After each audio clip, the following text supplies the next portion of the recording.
warahmatullahi wabarakatuh. Halo sahabat Wina, kembali lagi pada program JAIS Jendela Ekonomi Syariah bersama saya Penia Marsyanda Savitri. Pada pembahasan kali ini kita akan membahas tentang membangun ekonomi syariah melalui produksi, distribusi, dan konsumsi. Telah hadir ke studio narasumber kita yang sangat luar biasa. Beliau adalah Bapak Muhammad Komarudin SEIME.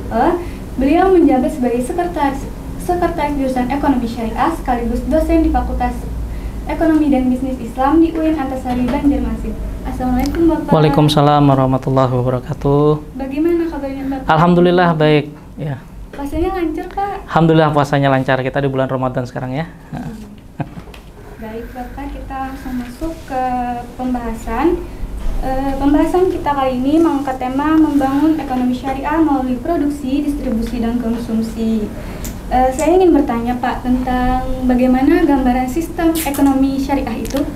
Baik, kita jika berbicara tentang ekonomi syariah, ini berbicara tentang sebuah sistem yang berlandaskan dan berprinsip syariah atau Islam gitu ya. Nah maka saya kira bahwa dengan adanya ekonomi syariah ini adalah satu sistem yang harusnya memang dijalankan oleh kita sebagai umat muslim. Karena kalau di dalam firman Allah itu udkhulu fis-silmi kafah, itu maksudnya adalah masuk ke dalam Islam itu secara menyeluruh, maka setiap aspek yang kita jalankan sebagai umat Islam itu seharusnya bisa dijalankan dengan menggunakan cara-cara yang Islam. Maka bicara tentang hukum, politik, ya, ekonomi masuk juga di dalam sananya, maka dengan cara-cara yang Islam. Dan saya kira bahwa salah satu yang kita singgung pada hari ini ya, aspek produksi, distribusi, dan konsumsi ini mempunyai kaitan yang sangat erat dengan ekonomi. Maka ada cara-cara dan step yang penting ketika kita membahas tentang aspek ini, karena ada karakteristik yang berbeda antara ekonomi secara umum dengan ekonomi syariah gitu ya. Dan kalau kita melihat perkembangannya, saya kira saat ini cukup signifikan ya. Jadi ekonomi syariah ini sudah banyak dilirik oleh orang-orang, geliatnya pun juga sudah mulai baik. Indonesia juga merupakan potensi yang sangat luar biasa sebenarnya untuk pengembangan ekonomi syariah. Nah makanya selain memang ekonomi syariah ini saya kira cukup menjanjikan gitu ya untuk bisa dijalankan tidak hanya sebagai umat muslim, tapi juga umat non muslim yang mulai tertarik mempelajarinya. Mereka mungkin tidak menganggap ini adalah ekonomi syariah mungkin ya, tapi istilah yang mereka pakai bahwa ekonomi ini adalah ekonomi yang berkeadilan. Makanya ada istilah ekonomi robbani, ekonomi yang berlandaskan akhlak gitu ya, ekonomi yang seimbang antara dunia dan akhirat. Nah maka saya kira sistem ekonomi syariah ini perlu kita sosialisasikan gitu ya kepada orang-orang gitu. Nah terutama kalau kita lihat sekarang kan yang dilirik itu adalah tentang hal berkeadilan ya, kemudian juga berkelanjutan. Nah yang terakhir itu yang pemberdayaan sosial gitu. Setelah kita mengetahui tentang bagaimana gambaran sistem ekonomi syariah itu, kita langsung lanjut ke bagaimana Pak tentang gambaran produksi di dalam ekonomi syariah itu. Ya, kalau secara definisi saya kira sebenarnya tidak terlalu beda jauh ya dengan ekonomi konvensional gitu. Artinya yang dibahas ini tentang barang, kemudian juga tentang produk gitu. Cuma kalau kita lihat bahwa di sini ada satu aspek yang penting di dalam produksi, misalnya kalau kita kaji dalam kaitannya syariah, itu saya kira tentang kualitas dan kuantitas ya. Jadi kita berbicara tidak hanya sekedar kuantitas saja produksi itu, tetapi juga tentang kualitas. Bagaimana barang ini itu bisa dibentuk dan diproduksi dengan mutu dan kualitas yang tinggi gitu.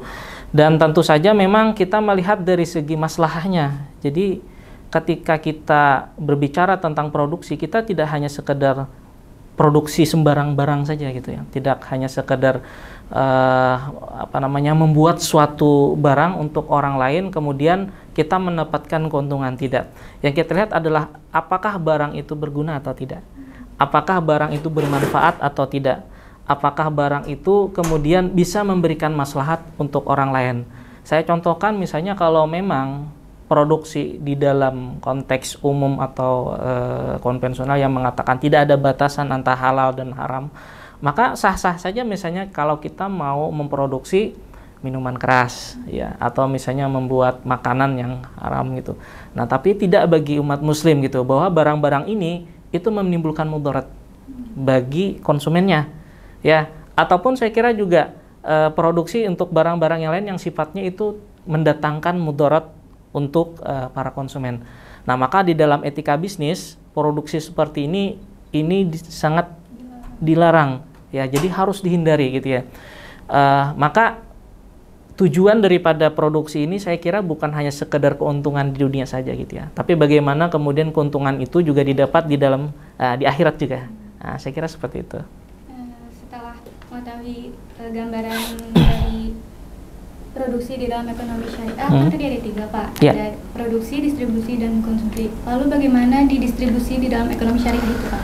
Oke, distribusi ini tadi tentang keadilan dan kesetaraan gitu ya, bahwa barang-barang yang diproduksi ini tidak hanya terbatas pada satu tempat atau pada golongan tertentu saja. Jadi kalau di dalam firman Allah itu kaila yakuna dunatan baginal agniya minkum gitu. Jadi jangan sampai sesuatu itu cuma hanya berputar pada orang-orang kaya saja ya. Nah, makanya ada beberapa instrumen yang saya kira penting ya, misalnya di dalam ekonomi syariah, tentang zakat ya, tentang sedekah, infak dan sebagainya, yang itu mencoba untuk memutus perbedaan ya, jurang antara si kaya dengan si miskin ya. Bagaimana kemudian orang-orang yang mempunyai harta yang surplus itu bisa dimanfaatkan orang-orang yang mereka ini yang tidak mampu, yang defisit gitu ya. Nah, makanya memang ini saya kira adalah distribusi yang adil gitu ya, karena dia mencoba untuk mengurangi kesenjangan sosial ya. Di mata Tuhan kita sama semua ya, tidak ada perbedaan, yang membedakan itu adalah takwa. Nah, maka memang saya kira ada sedikit kesalahan gitu ya, ketika sistem ekonomi ini kemudian dibuat semacam ada perbedaan gitu antara yang kaya dengan yang miskin gitu ya. Nah, memang kita tidak bisa sendiri gitu ya, yang namanya memang saya kira orang-orang miskin pun juga bukan orang miskin ya, mungkin istilahnya lebih sopan daripada itu gitu. Tapi orang-orang yang memang dia defisit ya, mereka bisa memanfaatkan harta yang dialirkan daripada orang kaya yang mereka mungkin hanya sekedar idle gitu, artinya harta itu tidak berkembang gitu ya. Nah, makanya kalau di dalam konteks harta itu kan disebutkan harta yang diam itu tidak bagus. Saya kira perumpamannya seperti air yang menggenang. Biasanya air yang menggenang itu bau ya. Nah, di dalam Islam harta itu pun juga harus didistribusikan, harus diputar, harus di rolling gitu ya. Bagaimana kemudian harta ini itu bisa dimanfaatkan itu untuk investasi misalnya ya. Harta itu bisa dimanfaatkan untuk bisa membantu orang lain ya. Misalnya zakat itu kan saya kira juga sekarang ada misalnya kajian tentang zakat produktif gitu ya. Jadi dimanfaatkan harta itu bagaimana kita memberi kepada orang lain, tidak hanya sekedar memberikan, tapi juga memberikan pancingan, memberikan kail dan juga ikan. Dan kita ajari mereka bagaimana caranya, kalau bahasa Banjarnya itu maunjun. Nah, jadi kalau misalnya kita ngasih ikan saja, setelah mereka makan ikan tersebut habis, ya, nah mereka akan ketergantungan lagi. Nah, maka kita buat di sini dengan cara yang produktif gitu. Jadi kita ajarkan mereka bagaimana caranya untuk memancing, untuk bisa mendapatkan ikan tersebut. Nah, jadi distribusi inilah yang diharapkan sebenarnya di dalam Islam. Intinya harus berusaha juga ya Pak? Ya, harus berusaha. Islam itu saya kira bukan agama yang sekedar menyuruh kepada kita untuk memperhatikan akhirat saja gitu ya. Malu li dunyaka ka'annaka ta'ishu abada wa amali akhiratika ka'annaka tamutu ghadan gitu ya. Jadi kalau misalnya Anda diumpamakan gitulah, bekerjalah untuk untuk duniamu seakan-akan kamu hidup selamanya. Ya, kita kalau tahu hidup selamanya ini kan ya mau kada mau kan harus begawi ya. Nah, kalau misalnya kita hidup dan ingatlah kita bekerja untuk akhiratmu, itu seakan-akan kita mati besok Ya, jadi kalau tahu mati besok itu kan saya kira nggak mungkin lah kita hari ini berpoya-poya maksiat gitu ya. Pasti ada hari ini harusnya ya taubatan nasuha gitu ya, sholat dan sebagainya. Nah ini perumpamaan sebenarnya bahwa kita harus memperhatikan antara yang apa yang diperlukan di dunia dan apa yang diperlukan di akhirat. Makanya saya kira istilah yang lebih tepat itu adalah Islam itu mengajarkan tentang kesederhanaan. Ya, jadi kesederhanaan itu membuat kita menjadi mau berapapun harta yang kita punya, banyak ataupun sedikit, gaya hidup tidak akan berubah, gitu ya. Dan saya kira juga dalam konteks ini materi bukan menjadi sesuatu yang akan selalu menjadi hal yang menggembirakan, tidak juga gitu. Karena kalau di dalam Islam justru harta materi ini nanti akan banyak nanti yang ditanyakan, banyak lagi hal yang dipertanggungjawabkan. Tapi ingat tadi bahwa kemudian Islam ini juga menganjurkan kepada kita sebagai umat muslim itu untuk bekerja, ya, untuk bekerja, untuk berusaha, ya. Kemudian ada etos kerja juga yang dijunjung tinggi di dalam Islam, sehingga ketika kita bisa mendapatkan banyak sesuatu, ya, maka banyak hal yang bisa kita lakukan untuk orang lain. Ya, maka kita bisa khairunas anfa'uhum linnas gitu ya. Jadi yang sebaik-baiknya manusia itu adalah yang bermanfaat untuk orang lain. Ya. Selanjutnya yang terakhir ada konsumsi, itu bagaimana Pak di dalam ekonomi syariah? Ya, konsumsi ini saya kira adalah satu hal yang seharusnya menjadi perhatian kita ya. Misalnya karakteristik konsumsi yang ada di dalam Islam itu kan kita mengenal yang namanya halal dan haram. Ya. Kalau di luar mereka tidak kenal yang namanya halal dan haram gitu. Yang penting kalau memang mereka mau, mereka ingin, maka mereka boleh mengkonsumsi barang tersebut. Nah, di dalam Islam itu dibedakan menjadi dua. Ada istilah needs dan wants. Ya, saya kira anak-anak ekonomi syariah juga paham tentang istilah ini gitu ya. Ada perbedaan antara keinginan dengan kebutuhan atau keperluan gitu. Apakah hal tersebut merupakan keinginan kita semata untuk mengkonsumsi sesuatu, atau dia justru adalah sebuah kebutuhan atau keperluan yang tentu kadang-kadang memang kita tidak mau, tetapi itu menjadi sesuatu yang bermanfaat misalnya untuk diri kita sendiri atau untuk orang lain. Nah, kita harus bisa membedakan hal tersebut gitu. Jangan sampai kemudian hal-hal yang kita konsumsi ini ternyata itu cuma berlandaskan keinginan kita saja. Ini banyak orang yang kadang-kadang terjebak pada ranah yang seperti ini gitu. Ketika mereka melihat suatu barang menarik gitu ya, kemudian mereka beli, tapi ternyata ujung-ujungnya tidak terpakai. Nah, banyak kadang-kadang saya lihat model-model seperti itu. Makanya kalau di dalam Islam itu hal yang perlu yang ditekankan itu adalah jangan sampai melakukan pemborosan. Ya. Kemudian jangan mubazir. Ya, innallaha la yuhibbul mubazirin ya. La tubazir tabzira gitu. Jadi ada penekanan-penekanan seperti ini gitu. Mubazir, jangan boros, hemat ya. Karena berbeda sebenarnya antara misalnya hidup berhemat gitu. Bukan kemudian kita tidak punya uang atau harta, tetapi kita mengeluarkan harta tersebut dengan sebatas yang kita perlu saja. Ya, sisanya ya bisa kita tabung, bisa kita investasikan, kita bisa manfaatkan. Jadi kalau bahasanya itu tidak kita habiskan gitu ya. Bicara tentang konsumsi ini saya kira memang perlu diperhatikan gitu, bahwa konsumsi ini adalah hal yang kemudian membuat hal yang membuat cara berpikir kita, badan kita, daging kita ini semuanya dari konsumsi sebenarnya.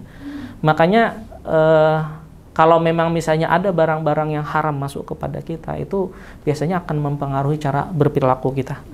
Ya, cara berpikir kita itu sangat berpengaruh sekali. Makanya saya sering biasanya menasihati kawan-kawan mahasiswa atau teman-teman itu hati-hati gitu ya.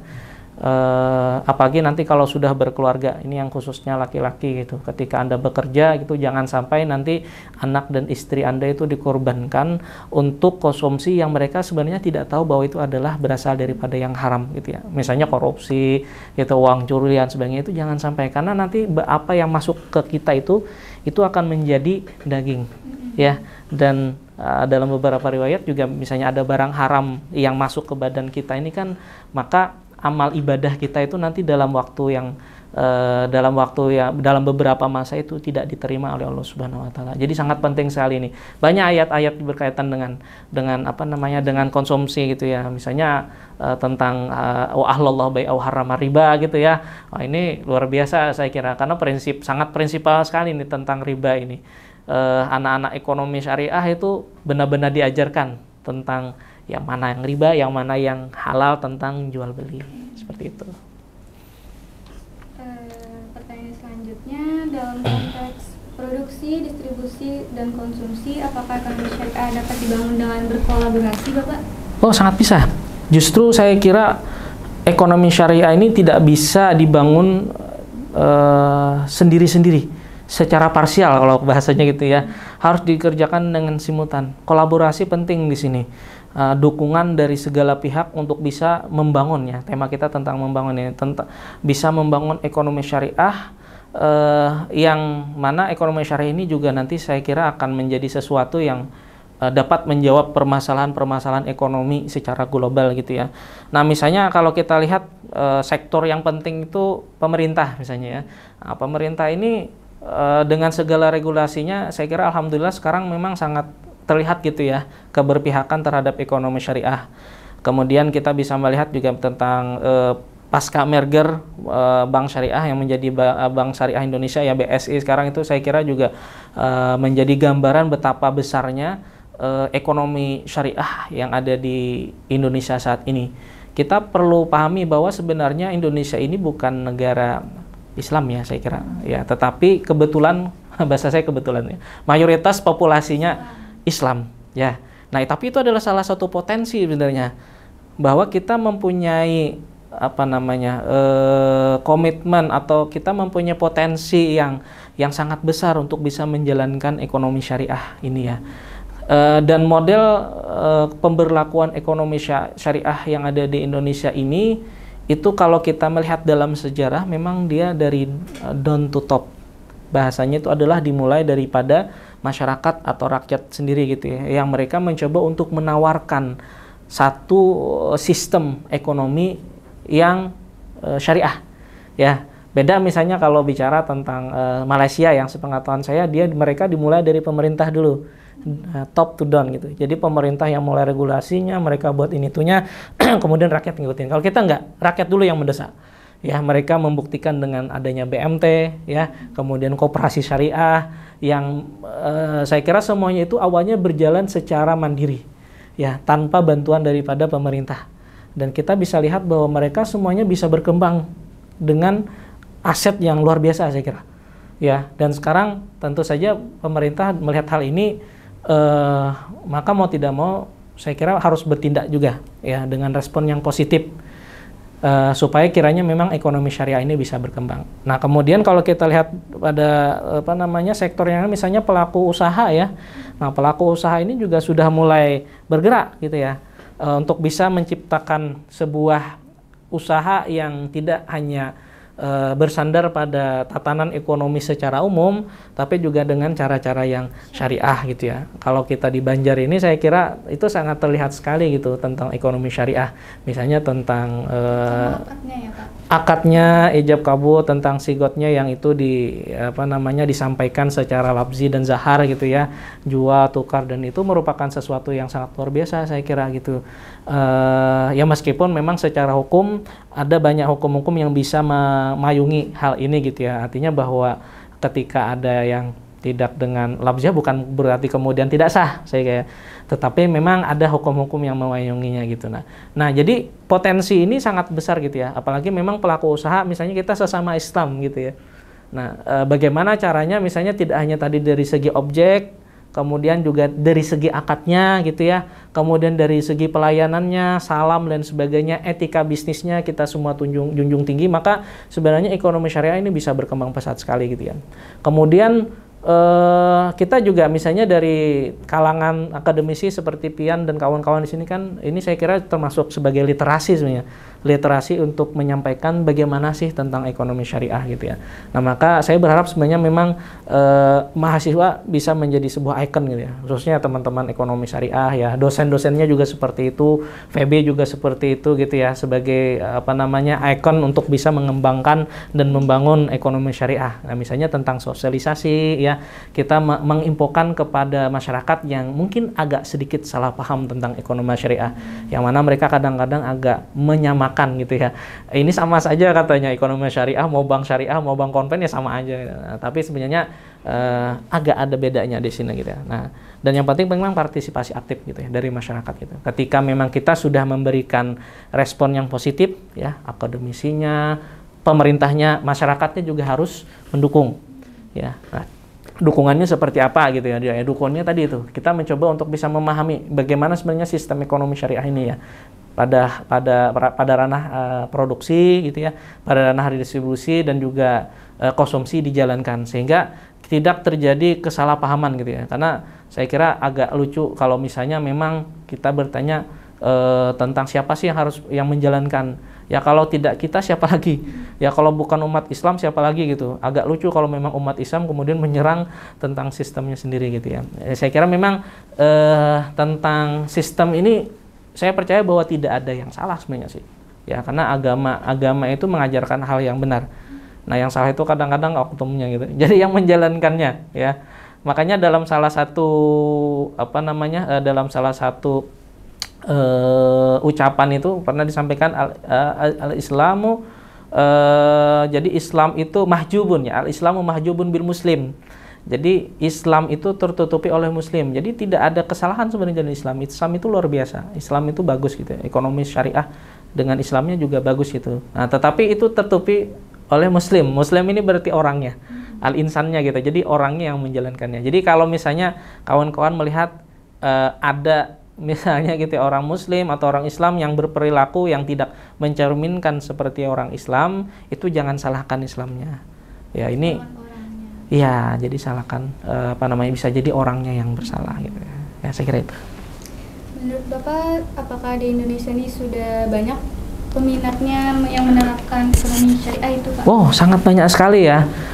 Dalam suatu diskusi dengan teman saya yang sekarang sudah berdomisili di daerah Jawa dan bekerja di sana, menjalankan sebuah pekerjaan di BMT, justru katanya yang ikut menjadi nasabah atau mitra di sana tidak hanya orang Muslim, tapi juga orang non Muslim, ya. Dan pernah karena memang penasaran, teman saya ini bertanya kepada beliau gitu, jadi orang non gitu ya. Kenapa jadi menabung di sini katanya. Nah, jadi kata beliau bahwa kami percaya ini adalah salah satu sistem ekonomi yang paling aman dan adil katanya.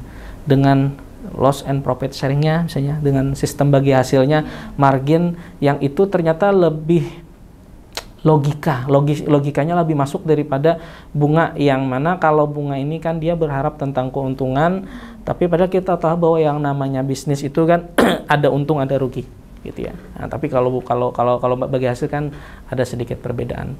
Nah, kalau kita melihat juga misalnya perkembangan di daerah-daerah yang lain gitu ya, seperti Eropa dan sebagainya, justru saya lihat sudah mulai banyak beberapa kampus yang notabene adalah kampus di luar negeri, dan mereka mendirikan jurusan dengan jurusan ekonomi syariah gitu ya, misalnya Islamic Finance gitu ya, ada di Durham University gitu, dan daerah-daerah yang lain yang tentu saja ini sebenarnya adalah satu kebanggaan bagi kita gitu ya.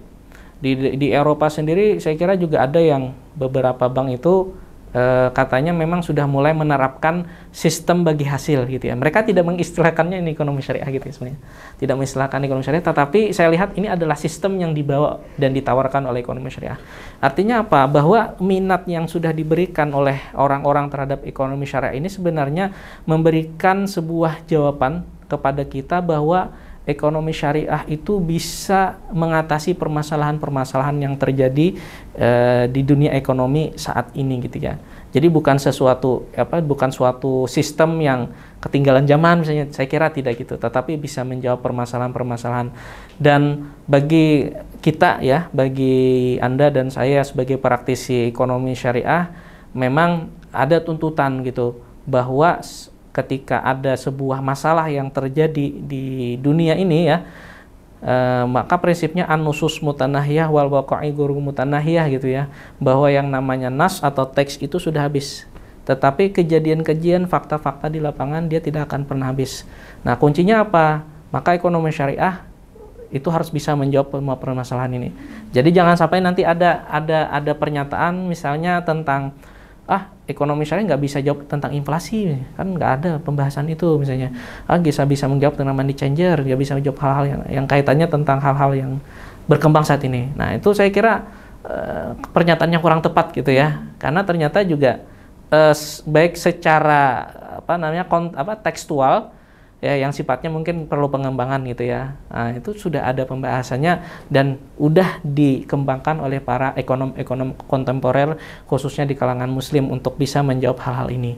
Maka ada partisipasi di sana gitu untuk ekonomi syariah di dalam pengembangan ekonomi secara umum atau secara global.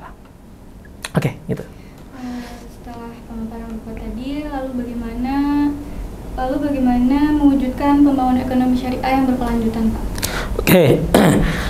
Ya, yang kita pahami di sini adalah ekonomi syariah ini tidak hanya untuk kebermanfaatan diri sendiri ya, tetapi juga kebermanfaatan secara umum dan kebermanfaatan secara holistik dan global.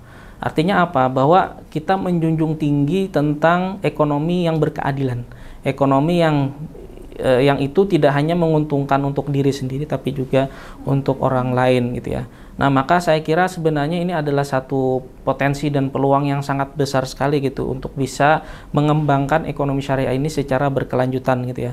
Karena kalau memang itu dikatakan sebagai ekonomi hanya terbatas untuk kalangan muslim atau eksklusif, itu saya kira tidak tepat juga gitu. Karena ternyata sekarang sudah mulai terbukti ekonomi syariah ini sudah bisa menyentuh kalangan-kalangan di luar daripada itu gitu. Dan kita tahu bahwa populasi muslim pun juga sekarang sudah bertumbuh sangat pesat sekali ya, khususnya di daerah-daerah Eropa dan sekitarnya, yang mana kalau dilihat secara grafik trennya terus meningkat gitu. Artinya apa? Bahwa ada ketertarikan daripada orang-orang ini untuk belajar tentang Islam ya, belajar tentang sesuatu yang berkaitan dengan Islam, sehingga mereka kemudian mencoba untuk terus belajar tentang Islam ini, termasuk di dalamnya saya kira ekonomi syariah. Karena ketika kita menyatakan diri kita sebagai orang Islam ya, berarti kan mau tidak mau aspek-aspek yang ada di dalamnya juga harus kita pelajari. Nah, maka yang berkelanjutan ini tentu saja menjadi PR kita bersama ya, sebenarnya saya kira, bahwa tidak hanya kita bergembira dengan keadaan yang ada sekarang ini, tapi kita jangan juga berlarut-larut dengan kegembiraan ini. Ingat kalau di dalam sejarah itu kita belajar tentang bagaimana dulu Islam pernah berjaya dengan kerajaan-kerajaan yang dipimpin oleh khalifah-khalifah yang sangat luar biasa. Tetapi itu dulu. Sekarang orang masih bertanya-tanya di mana Islam sekarang itu. Karena kalau orang bicara tentang kemajuan ya, maka orang akan menyebut Amerika ya, sebut siapa lagi, Cina misalnya. Nah, tapi Islam di mana? Nah, ini mungkin saya kira sebuah kesempatan gitu ya. Banyak potensi yang bisa kita manfaatkan. Indonesia salah satunya misalnya dengan wisata halalnya ya, dengan populasi muslimnya, dan itu bisa kita manfaatkan untuk bisa mensyiarkan hal ini gitu ya, sebagai wujud daripada membangun ekonomi syariah ya, khususnya tadi produksi, distribusi, dan konsumsi itu secara berkelanjutan. Saya kira itu. Baik, sebelum saya akhiri JIS episode kali ini, saya mengucapkan terima kasih untuk Pak Komar yang telah menyempatkan waktunya untuk berhadir di studio ini dan memaparkan tema mengenai membangun ekonomi syariah dengan melalui produksi, distribusi, dan konsumsi. Terima kasih banyak Bapak. Dan saya juga mengucapkan terima kasih banyak untuk penonton setia UINA TV yang menonton tayangan episode JIS kali ini. Semoga kita semua selalu diberi kesehatan dan selalu dilindungi oleh Allah Subhanahu wa taala. Amin ya rabbal alamin. Untuk teman-teman yang menonton, jangan lupa untuk klik tombol like, subscribe, dan share ke teman-teman kalian supaya kita bisa belajar bersama-sama. Saya mewakili seluruh tim UINA TV yang bertugas mengucapkan mohon maaf sebesar-besarnya apabila ada salah kata atau perilaku. Semoga di episode-episode berikutnya Jais bisa menemani kalian dengan tema-tema yang tidak kalah menarik dan edukatif. Wassalamualaikum warahmatullahi wabarakatuh.